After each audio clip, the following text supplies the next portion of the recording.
First COVID-related deaths in several weeks. A surge of infections is sweeping through the country since zero COVID restrictions were lifted.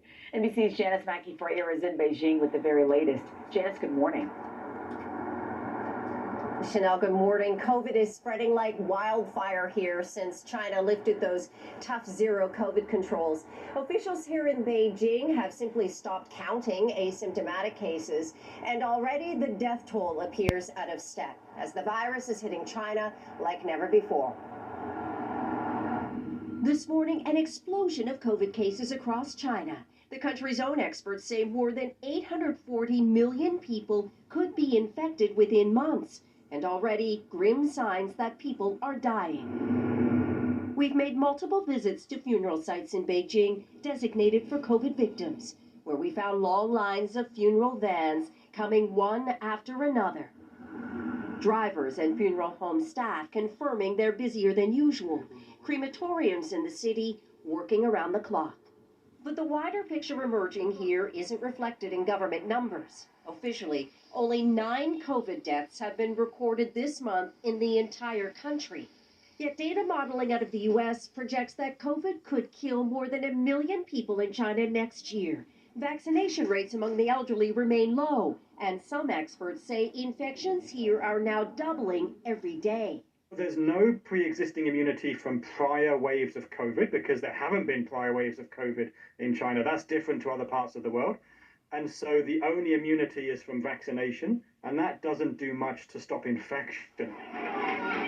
After backlash and protests last month in several cities, China's strict zero COVID measures were abruptly lifted 2 weeks ago, triggering a surge, though the virus was likely already spreading.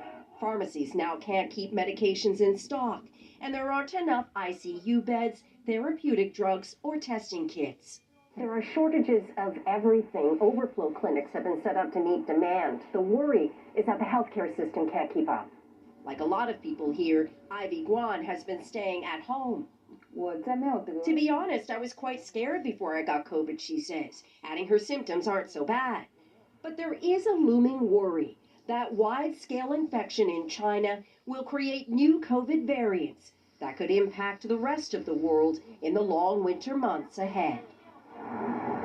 The whiplash change in rules here caught most people unprepared, with the government going from full enforcement for 3 years to effectively saying to people, you're on your own.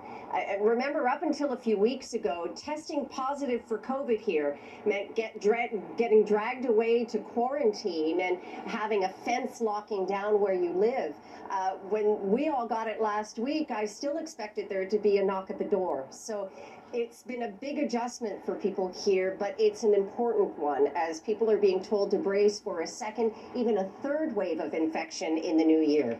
Chanel? That's concerning. All right, Janice, thank you.